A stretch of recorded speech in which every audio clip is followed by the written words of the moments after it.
Hello and welcome, Nicole here. I am so glad to be crafting with you today.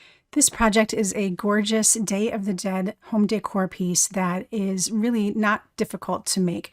I'm going to show you step by step and we'll break it down and you can create something just as awesome too.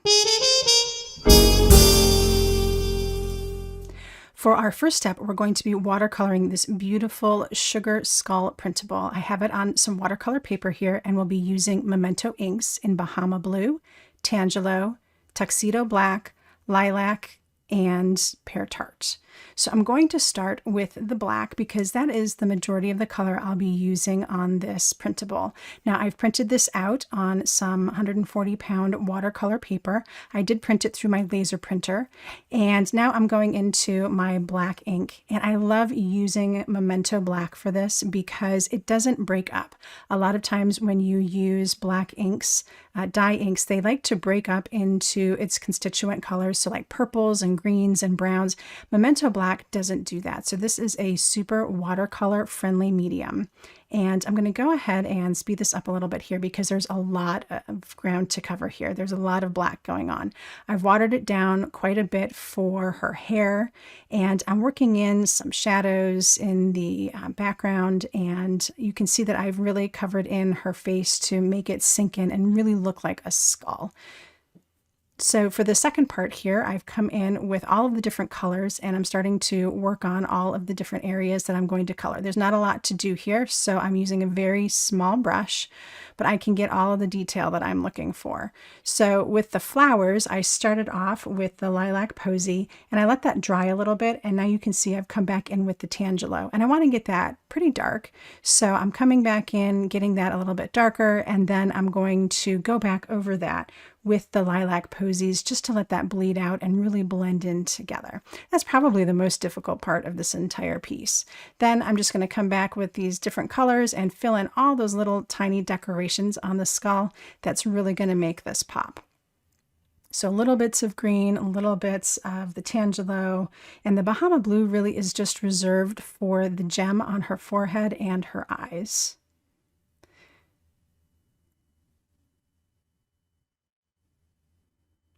Now that I have that all done, I'm going to be taking my VersaMarker and doing some selective embossing. So it's really important to get a lot of embossing anti-static powder on the design because it might still be a little bit wet and I don't want the embossing powder to stick. So the VersaMarker has both a brush end and a bullet end, and I'm going to be using the bullet tip just to get the detail in the deep recesses of her hair.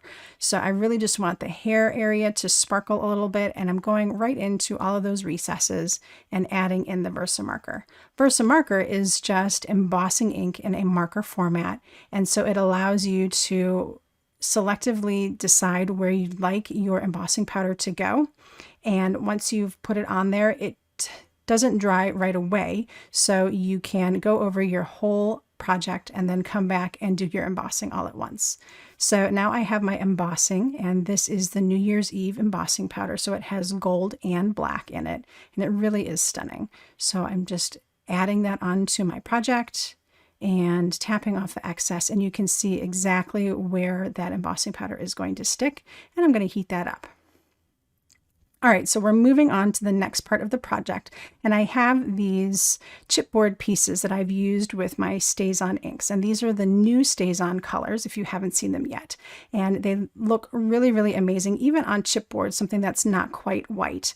So I'm using all 5 colors. I'm using plum, and I'm using cherry blossom, and that even looks good on chipboard. Even though this piece isn't quite dry yet, once it's dry, it will really take on a nice pink color.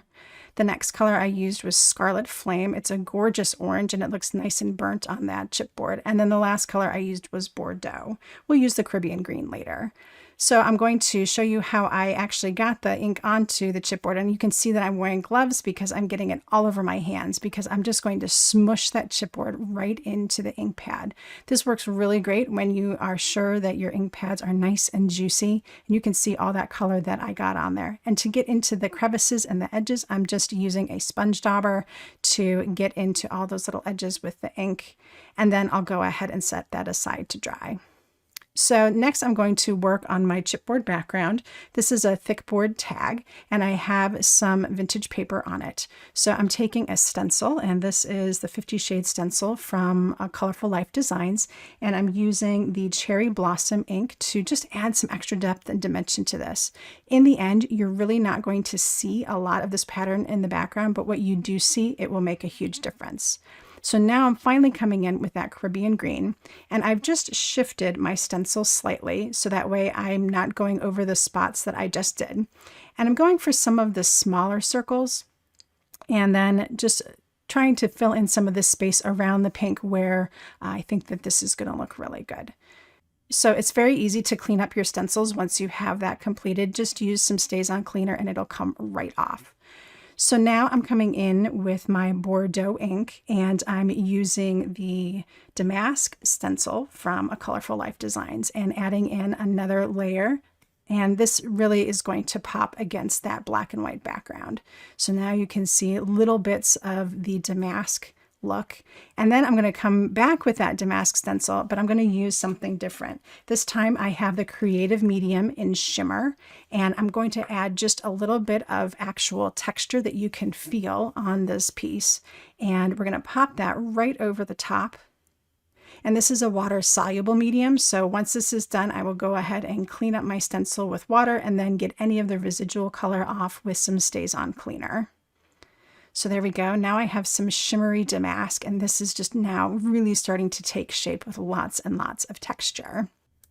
But I'm not quite done yet. I'm going to come back in with another texture paste. This is the creative medium in gold. And I'm going to add in some more of those dots from the 50 Shades Stencil. And I don't need a lot of this, and I don't want to put it on very thick. If it goes on too thick, it ends up looking more yellow than gold. So a thin layer is all I really need. And you can see I'm just adding in a little bit here, and I'll find a few more spaces on this tag that I think that it's going to end up showing up and really make a difference in the texture and depth of this project.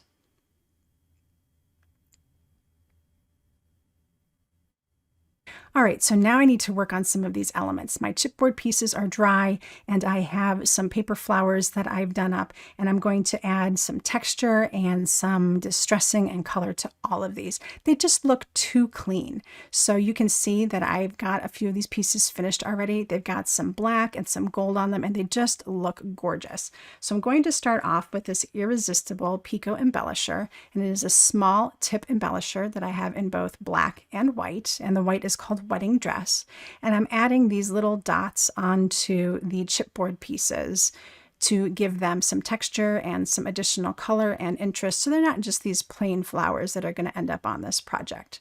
So I start with just a few drops of the white, and then I'll come back in and do the black. And it's important to cover up the tip as soon as I'm done. It's got the little needle that goes into the tip to keep it clear for the next use. So I make sure that I always put my lid right back on when I'm done with it. So I'm going to add in a few little dots of black. Because of its really fine precision tip, I can get really, really small dots and embellishments onto my projects. So I really like this product. So now I'm just going to take a minute to set this aside and let it dry, and we'll work on dressing the rest of these items. All right, so I have some gauze and I have some black thread. I'm going to be using this Studio Glaze to add some distressing to all of these items. And Studio Glaze, even though it says it's StazOn, is actually a water-based pigment ink, and it's in a nice liquidy format. I'm going to use some blushers to sponge it on. So I just have these little tiny pieces of sponge, and I add a little bit of the Studio Glaze in jet black. And that's just too clean, that whole flower right there. So I'm going to gently dab it on, and you can see that I can get a nice thin layer, and the purple still shows through from the Bordeaux, and the white bits from the Pico Embellisher really start to take on a little bit more of a gray tone, and they start to look a little bit distressed. And then I'm going to come back in with the gold. Now, my blusher might look dirty, but it's actually clean. I make sure that I wash them up after I'm finished with them. So if they're stained, they still work just fine. The color isn't going to transfer. So I'm adding on some of that gold Studio Glaze, and this is where the magic really happens. So the black is already dry, And now I add on a layer of gold shimmer, and it sticks a little bit to the irresistible material and just makes everything look nice and distressed. So I'm adding that on to the little paper flowers, and then I'm going to go into this gauze. So I'm going direct to the gauze with the black, and we're going to make this look nice and old and grungy, and I'm going to just scrunch it up and make this look like a nice distressed piece of gauze. So there you go. You can see some of the black on there. The rest of it started to fray and look just really grungy, and it's going to look so awesome on our finished product. So I'm doing the same thing with this black thread. It was some thicker thread that I broke out into its separate little strands, and I added some of the gold in there, and I'm just smushing it around. It's going to look really, really awesome.